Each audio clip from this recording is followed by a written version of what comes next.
क्या आपने कभी सोचा है कि राजनीति की इस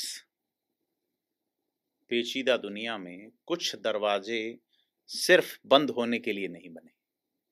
कुछ नाम जो एक बार गद्दार या गुनहगार ठहरा दिए जाते हैं और उन्हें फिर से उसी सम्मान के साथ अपना क्यों लिया जाता है। कौन सी मजबूरियां होती हैं जो सिद्धांतों और नैतिकता के सारे ताले तोड़ देती हैं। राजस्थान की सियासत में इन दिनों कुछ ऐसा ही चौंकाने वाला खेल चल रहा है। एक ऐसी घर वापसी की कहानी जिसने पूरे सियासी गलियारों को हिलाकर रख दिया। वो नेता जिन पर लगे इल्जामों ने एक वक्त कांग्रेस का सिर झुकाया था, वो नेता जिन्होंने कांग्रेस के खिलाफ बगावत का बिगुल फूंका था, वो आज एक बार फिर से कांग्रेस के मंच पर आ खड़े हुए हैं। 6 ऐसे नामों पे ज़िक्र करेंगे, जिन्हें 6 साल के लिए बाहर का रास्ता दिखा दिया गया था, उन्हें कुछ ही महीनों में बाहें पसार करके वापस लिया गया है। क्या ये सिर्फ माफ़ी है या इसके पीछे छिपा है कोई गहरा सियासी दाँव? आज बात करेंगे मेवाराम की वापसी पे, बात करेंगे अमीन खान की वापसी पे, बात करेंगे बालेंदु शेखावत की रहस्यमयी घर वापसी पे। नमस्कार, मैं प्रदीप हूँ, आप थिंक 360 देख रहे हैं। कांग्रेस ने हाल ही में अपने 6-7 निष्कासित नेताओं की वापसी करवाई है। इनमें सिर्फ बागी ही नहीं, बल्कि वो नाम भी शामिल है जिन पर दुष्कर्म जैसे संगीन आरोप लगे थे, जिन्हें खुद पार्टी ने अनैतिक आचरण का दोषी ठहराया था। सवाल उठता है क्यों? आखिर किस दबाव में या किस रणनीति के तहत पार्टी ने अनैतिकता को नैतिकता वाला जामा पहनाया है? क्यों ये फैसला लिया है? एआईसीसी के राजस्थान प्रभारी सुखजिंदर सिंह रंधावा का पत्र आता है। पीसीसी के चीफ गोविंद सिंह डोटासरा, मेवाराम जैन, बालेंदु शेखावत, संदीप शर्मा, बलराम यादव, अरविंद डामोर और तेजपाल मिर्धा का निष्कासन रद्द करने का आदेश देते हैं। इससे पहले आमीन खान की भी घर वापसी हुई थी और इस सब के साथ राजस्थान की राजनीति में नई गर्माहट शुरू होती है। और दिलचस्प बात यह है कि इस वापसी में गहलोत और पायलट दोनों खेमों के नेता शामिल हैं। और क्या ये कोशिश है दोनों धुरंधरों को साधने की या फिर अपनी कमजोर होती पकड़ को दोबारा मजबूत करने की? अगर एक-एक के ऊपर बात करें तो इनकी वापसी के पीछे के कुछ सियासी मायने नजर आते हैं। और फिलहाल जिसने सबसे बड़ा हंगामा खड़ा कर रखा है, जिस नाम ने, उनका नाम बाड़मेर के पूर्व विधायक मेवाराम जैन है। बाड़मेर में एक शहर है मेवानगर, जिसे नाकोड़ा कहते हैं, बालोतरा के पास में। तो बालोतरा से लेके बाड़मेर तक सैकड़ों होर्डिंग लगे हैं कि स्वीकार नहीं होगी वापसी। 2 साल पहले इनके खिलाफ जोधपुर के राजीव नगर थाने में एक विवाहिता ने दुष्कर्म का मामला दर्ज करवाया और इसके बाद आप जानते हैं कि अश्लील वीडियो वायरल हुए और डोटासरा इन्हें 2024 की 5 और 6 जनवरी की आधी रात को पार्टी से निलंबित करते हैं। और डोटासरा ने उस वक्त साफ लिखा था कि मेवाराम का यह अनैतिक कार्य कांग्रेस के संविधान के खिलाफ आचरण है। 3 बार लगातार चुनाव जीतने वाले इस दिग्गज नेता ने पिछला चुनाव करीब 13,000 के आसपास वोटों से हारा था और अब 1.5 साल बाद उनकी वापसी बाड़मेर की सियासत में आग लगाने के लिए काफी रही है। कांग्रेस कई गुटों में बटी हुई नजर आती है और 27 सितंबर को जब मेवाराम जैन पहुंचे तो पोस्टर का जो विवाद खड़ा हुआ है, जगह जगह ये होर्डिंग पोस्टर जो लगे हैं जिला कांग्रेस कमेटियों के नाम से, अब लगाए किसने हैं ये बड़ा सवाल है। गिरफ्तारियां हो न हो, मुकदमे दर्ज हुए हैं और कांग्रेस कमेटियों ने जरूर कहा है कि हम इससे राब्ता नहीं रखते, लेकिन देखना है कि हेमाराम चौधरी, हरीश चौधरी, उमेदाराम बेनीवाल जैसे नेता अब क्या एक्शन लेंगे, क्योंकि हरीश चौधरी ने कहा कि अगर ऐसा हुआ तो राजनीति से संन्यास ले लेंगे। हरीश चौधरी अपनी बात पे कायम रहते हैं या नहीं, या कांग्रेस वापस मेवाराम का जो है वो घर वापसी रद्द करेगी? जैसा मैं पहले भी कह चुका कि मेवाराम पूर्व मुख्यमंत्री अशोक गहलोत के करीबी हैं और सबसे बड़ा हाथ उन्हीं का है वापसी में। मेवाराम जैन खुद कहते हैं कि उन्हें पार्टी से निकालते वक्त ना तो कोई नोटिस दिया गया, ना उनकी बात सुनी गई और जो आरोप उन पर लगे थे उनमें पुलिस ने एफआईआर यानी क्लोजर रिपोर्ट लगा दी है, जिसे कोर्ट ने भी मान लिया है। और उन्होंने साफ कहा है कि उनके विरोधी उन्हें विचलित और कमजोर करने की कोशिश कर रहे हैं, क्योंकि उन्हें डर है कि कहीं वो फिर से एमएलए न बन जाए।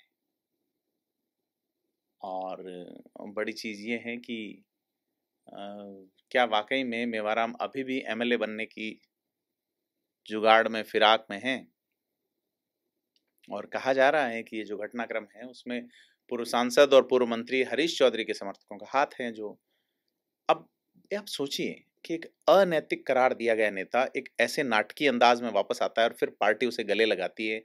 क्या ये सिर्फ एक व्यक्ति की, एक नेता की वापसी है, या राजनीति में हमेशा से जादूगरी के लिए फेमस अशोक गहलोत खेमे का एक बड़ा दांव है? आपको इस पे बताना चाहिए क्या है। दूसरे नेता की अगर बात करें जिनका नाम अमीन खान है, तो उनकी वापसी भी हुई। उन्होंने लोकसभा चुनाव में रविंद्र सिंह भाटी का साथ दिया, फिर भी उम्मीदवार चुनाव जीत गए। उसी दौरान वह 6 साल के लिए निष्कासित किए गए थे, लेकिन वापस ले लिए गए।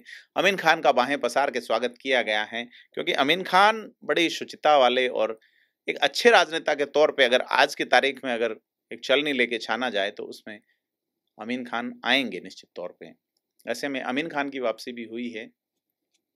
लेकिन अगर बात करें शेखावाटी के दिग्गज नेता और विधानसभा के पूर्व स्पीकर रहे दीपेंद्र सिंह शेखावत के बेटे बालेंदु सिंह की, तो उन्हें लोकसभा चुनाव से ठीक पहले 6 साल के लिए कांग्रेस ने निष्कासित किया था और उन पर निलंबन की कार्रवाई तत्कालीन कांग्रेस प्रत्याशी और पूर्व मुख्यमंत्री अशोक गहलोत के बेटे वैभव गहलोत की शिकायत हुई थी। आरोप था लोकसभा चुनाव में उन्होंने भाजपा के प्रत्याशी को सपोर्ट किया है कांग्रेस के प्रत्याशी के विरोध, यानी वैभव गहलोत के विरोध। अब ये देखिए, ये घर वापसियां सिर्फ अशोक गहलोत की शय पर ही नहीं हो रही हैं। ये कांग्रेस में बालेंदु सीधे तौर पर पायलट खेमे के माने जाते हैं और उन्होंने उस वक्त कहा था जब उनका निलंबन हुआ था कि वो 24 अप्रैल को, यानी जो चुनाव का दौर था, उसमें जालोर में अपने पारिवारिक कार्यक्रम में गए थे। उनका चुनाव से कोई लेना देना नहीं था। लौटने के बाद उन्हें पता चला कि 6 साल के लिए निकाल दिया गया है, बिना नोटिस दिए, बिना जानकारी दिए। उनका ये कहना है कि बीते 25 साल से वो पार्टी के पदाधिकारी हैं, ऐसे में एक झटके में उन पर कार्रवाई। और पिछले महीने उन्होंने प्रदेश प्रभारी सुखजिंदर सिंह रंधावा को पत्र लिखा, जिसमें उन्होंने अपने निष्कासन को एक तरफा कार्रवाई बताया और याद दिलाया कि उनकी 3 पीढ़ियां कांग्रेस की समर्पित कार्यकर्ता रही हैं और फिर उनका निष्कासन रद्द हो गया। यहाँ एक बार मैं आपको रोकना चाहूंगा। आप ये देखिए कि ये निलंबन जो है ना, ये 1.5 साल के आसपास हो रहे हैं। चाहे मेवाराम का देखो 1.25 साल हो गया, 1.5 साल के आसपास बालेंदु के निष्कासन को हो गया। पत्र ये लगभग पिछले महीने या कुछ समय पहले लिख रहे हैं सभी लोग। और तो इसमें कांग्रेस की ऊपर से प्रोसेस शायद शुरू हुआ है कि पंचायत राज चुनाव जो है या निकायों का जो चुनाव है, जहां से पैसा या विकास कार्यों का जो आधारभूत पैसा है वो जनता में जाता है, लोकल बॉडीज हैं, स्थानीय प्रशासन है, पंचायत राज और स्थानीय निकाय के जो पद हैं वो कैसे मिलके कब्जाए जाए, इस पे शायद कांग्रेस की एक नज़र रही होगी। और अब इसमें सभी खेमों के नेता जो हैं वो माने जाते हैं, चाहे वो गहलोत खेमे के रहे हो, चाहे वो पायलट खेमे के रहे हो, या किसी और भी वर्ग से हैं। क्योंकि बालेंदु के पिता दीपेंद्र सिंह शेखावत भी अशोक गहलोत सरकार के खिलाफ जो बगावत हुई थी उसमें 2020 में शामिल थे। ऐसे में बालेंदु की वापसी को पायलट समर्थकों की जीत के तौर पे देखा जा रहा है और कांग्रेस जो है बगावती घर वापसी का संतुलन साध भी रही है। कभी एक तरफ वो सचिन पायलट खेमे के व्यक्ति को भी वापस लेती है और एक तरफ वो अशोक गहलोत खेमे के व्यक्तियों को भी वापस लेती है। एक और नाम की बात करें जिनका नाम तेजपाल मिर्धा है। नागौर की राजनीति में भी कुछ ऐसा ही हुआ। डेगाना के पूर्व विधायक रिचपाल मिर्धा के भतीजे और बीजेपी की प्रदेश उपाध्यक्ष ज्योति मिर्धा के चचेरे भाई तेजपाल की वापसी। और ये कम नाटकीय नहीं। इन्होंने 2023 को हनुमान बेनीवाल के खिलाफ कांग्रेस के टिकट पे खिमसर से चुनाव लड़ा, लेकिन हार गए। लेकिन असली खेल 2024 के लोकसभा चुनाव में हुआ। कांग्रेस और आरएलपी का गठबंधन होता है, हनुमान बेनीवाल को टिकट मिलता है, ज्योति मिर्धा बीजेपी में चली जाती हैं और ज्योति मिर्धा नागौर से लोकसभा का चुनाव लड़ती हैं हनुमान बेनीवाल के खिलाफ। हनुमान बेनीवाल कांग्रेस के साथ गठबंधन करते हुए इंडिया गठबंधन के तहत सांसद का चुनाव लड़ रहे थे नागौर लोकसभा सीट से। तेजपाल मिर्धा जो हनुमान बेनीवाल के खिलाफ कुछ समय पहले विधानसभा का चुनाव लड़ते हैं, उन्होंने गठबंधन के प्रत्याशी हनुमान बेनीवाल को स्वीकारने से इनकार करते हुए प्रचार से खुद को अलग कर लिया। और इसी बात पर हनुमान बेनीवाल की शिकायत पर 2024 में कांग्रेस ने उन्हें 6 साल के लिए पार्टी से बाहर कर दिया। लेकिन इसका नतीजा क्या हुआ? निष्कासन के ठीक बाद कुचेरा नगरपालिका के 21 पार्षद, 8 पूर्व पार्षद और 7 पंचायत समिति सदस्यों ने सामूहिक रूप से कांग्रेस की सदस्यता से इस्तीफा दे दिया और 400 से ज्यादा कार्यकर्ताओं ने त्याग पत्र सौंप दिए। और ये कोई छोटा मोटा झटका कांग्रेस को था नहीं, ये एक जोर का झटका था जो बड़ा जोर से ही लगा था। लेकिन सियासत के समीकरण बदलते देर लगती नहीं है। हनुमान बेनीवाल खुद कांग्रेस को ठेंगा दिखा देते हैं, गठबंधन से अलग कर लेते हैं, जैसे वो पहले भाजपा के साथ भी कर चुके हैं। और नागौर में कांग्रेस इस वक्त अपने सबसे कमजोर दौर से गुजर रही है, क्योंकि पार्टी का झंडा उठाने वाले ज्यादातर नेता बीजेपी में जा चुके हैं और जो बचे हैं वो हनुमान बेनीवाल की आरएलपी से मुकाबला नहीं कर पा रहे। ऐसे में तेजपाल मिर्धा की एंट्री नागौर में कांग्रेस के लिए एक छोटी सी संजीवनी बूटी टाइप है। और कांग्रेस का कभी गढ़ नागौर रहा कि जब कभी उत्तर भारत में कांग्रेस की कुछ उंगलियों पे 1-2 सीटें रह गई थी, उसमें से यहाँ नाथुराम मिर्धा और बाबा चुनाव जीते थे, तो कांग्रेस का पुराना गढ़ है जहां पंचायत राज की शुरुआत कांग्रेस ने की। पंडित नेहरू ने 1957 में उसी नागौर में अपना पांव जमाए रखने की कोशिश के तहत तेजपाल की वापसी हुई।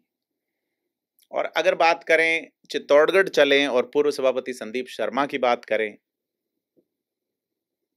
जब उनका कार्यकाल खत्म हुआ 24 नवंबर 2024 को, तो एक महिला दुष्कर्म का मामला दर्ज करवाती हैं। मामला हाई प्रोफाइल था और 26 मार्च 2025 को उन्हें कांग्रेस से 6 साल के लिए निष्कासित कर लिया गया।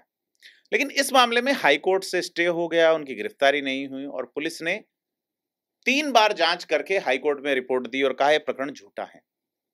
11 सितंबर को पुलिस ने संबंधित न्यायालय में एफआईआर पेश कर दी और इसमें साफ कहा कि शर्मा के खिलाफ सभी आरोप झूठे पाए गए हैं। यह एक बड़ी राहत कोर्ट जो है वो शर्मा को देती है और जैसे ही शर्मा को क्लीन चिट मिलती है, उनकी कांग्रेस में वापसी की राह आसान हो जाती है। राजस्थान प्रदेश की कांग्रेस की जो अनुशासन समिति है, उसके अध्यक्ष उदयलाल आंजना भी चित्तौड़गढ़ जिले से आते हैं और कहा जा रहा है शर्मा की जो वापसी है उसमें आंजना का एक बड़ा रोल है। और पार्टी में जब वापसी हुई उसके बाद संदीप शर्मा सीधे उदयलाल आंजना से मिलने निम्बाहेड़ा पहुंचते हैं और उन्हें धन्यवाद देते हैं। आंजना भी बाहें पसार कर उनका स्वागत करते हैं और समर्थन में खड़े होते हैं। तो यहाँ क्या ये सिर्फ एक बेगुनाही का सम्मान है और फिर सीधे तौर पे राजनीतिक संरक्षण की एक साफ तस्वीर कि हमारे कार्यकर्ता पे कोई आरोप लगा था। लेकिन यहाँ थोड़ा सा अलग नजर आता है। मेवाराम की सीडी वायरल होने वाला मामला जो है वो थोड़ा सा डिफरेंट नजर आता है कि उन्हें क्लीन चिट दुष्कर्म और पोक्सो के आरोपों से मिली, सीडी वाले मामले में फिलहाल कोई बोल नहीं रहा। वैसे ही जैसे मंदसौर वाले हाईवे पे भी आपने भाजपा के नेता की सीडी देखी होगी। एक और नाम याद करें बलराम यादव का, श्री माधोपुर से पीसीसी के सदस्य रहे बलराम यादव।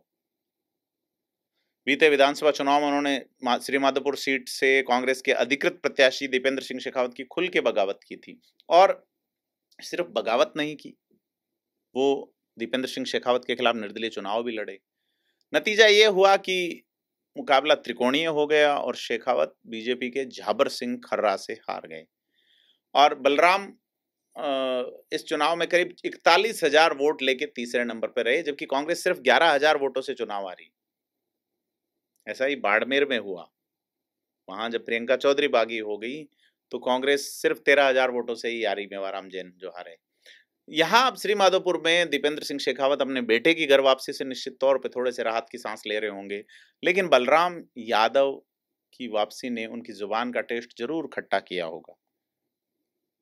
और विधानसभा चुनाव के दौरान ही बलराम यादव निष्कासित कर दिए गए थे, लेकिन अब बलराम यादव जो है वो वापस कांग्रेस में आ चुके हैं, कांग्रेस ने इस बगावत को भुलाते हुए। तो ऐसा माना जा रहा है कि बलराम यादवों का एक बड़ा वोट बैंक है सीधे तौर पे अगर देखा जाए हरियाणा से टच इलाके तक। तो एक तरफ यादव, एक तरफ गुर्जर, और शेखावाटी में भी ठीक ठाक वोट बैंक है, खास करके झुंझुनू जिले में, सीकर में भी। और बलराम सीकर के ही हैं जहां प्रदेश अध्यक्ष गोविंद सिंह डोटासरा का खुद का प्रभाव है और श्रीमाधोपुर सीट पर यादव का अच्छा प्रभाव है। और उनका निलंबन रद्द हुआ तो उन्होंने खुद ही पोस्ट की और ये कहा एआईसीसी ने उनकी प्राथमिक सदस्यता बहाल कर दी है। और उन्होंने टीकाराम जूली, सचिन पायलट, गोविंद सिंह डोटासरा, अशोक गहलोत, सुखविंदर सिंह रंधावा, मल्लिकार्जुन खड़गे आदि का आभार जताया और संकल्प किया पहले से भी अधिक ऊर्जा और समर्पण के साथ पार्टी की सेवा करेंगे। ऊर्जा और समर्पण 2023 के विधानसभा चुनाव में शायद वो भूल गए थे। खैर, उनका जनाधार बढ़ रहा है, ऐसे में उनकी वापसी शायद संभव हो पाई है। तो क्या अब कांग्रेस बागियों को यूं माफ करके जमीनी पकड़ मजबूत बनाने का एक अलग तरीका जो है, वो सीधा साधा तरीका है, उसी पे फोकस कर रही है। एक और नेता की बात करें जिनका नाम अरविंद डामोर है। जी हाँ, वागड़ कांग्रेस की जो मुट्ठी से जो फिसलता जा रहा है, क्योंकि इनकी कहानी भी पार्टी के आदेश की अवहेलना से जुड़ी है। लोकसभा चुनाव में कांग्रेस और भारतीय आदिवासी पार्टी के बीच गठबंधन को लेकर अंतिम समय तक कुछ तय नहीं हो पाया था। कांग्रेस ने बांसवाड़ा लोकसभा सीट पर अरविंद डामोर को, बागीदोरा विधानसभा उपचुनाव के लिए कपूर सिंह को प्रत्याशी घोषित करके नामांकन करवा दिया। लेकिन बाद में जब गठबंधन तय हुआ तो कांग्रेस ने इन दोनों प्रत्याशियों से कहा कि भाई आप इस्तीफा दो, नाम वापस ले लो, लेकिन दोनों ने इनसे इनकार कर दिया और कांग्रेस के सिंबल पर ही चुनाव लड़ने का फैसला किया। हालांकि मामला इनके पक्ष में नहीं गया, लेकिन अब जो है उनकी वापसी हो चुकी है, उनकी घर वापसी कांग्रेस में हो चुकी है। तो ये एक अलग ही नज़ारा देखने को मिला था जब बागीदोरा सीट पे उपचुनाव था और लोकसभा चुनाव में बांसवाड़ा की सीट पे। तो अब कांग्रेस आलाकमान ने अरविंद डामोर और कपूर सिंह को 6 साल के लिए निष्कासित किया था। तब डामोर ने कहा था कि कांग्रेस पार्टी ने उनके 17 साल के राजनीतिक करियर और उनकी मां के 40 साल के राजनीतिक करियर को दांव पर लगाया है। वो चुनाव हारे। डामोर को कांग्रेस के पूर्व मंत्री और हाल ही में बीजेपी के नेता बने महेंद्रजीत सिंह मालवीय का समर्थक माना जाता है।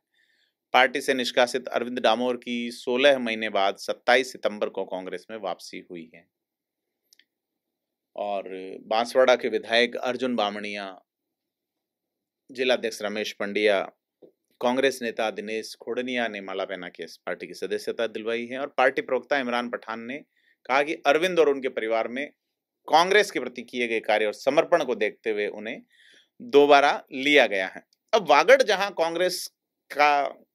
कांग्रेस को शुरू में भी जब कांग्रेस सत्ता में आई तब भी वो गढ़ समाजवादियों का हुआ करता था, मामा बालेश्वर दयाल का, वहां पे जनता दल का भी कभी लंबे समय तक प्रभाव रहा।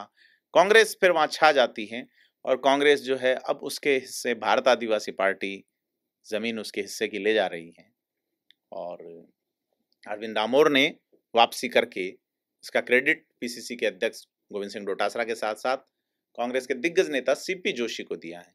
तो कांग्रेस की हाथ से फिसलती, वागड़ में फिसलती जमीन को बचाने की एक हताश कोशिश है या कांग्रेस एक नई बिसात बिछा रही है, यह भी एक बड़ा सवाल है।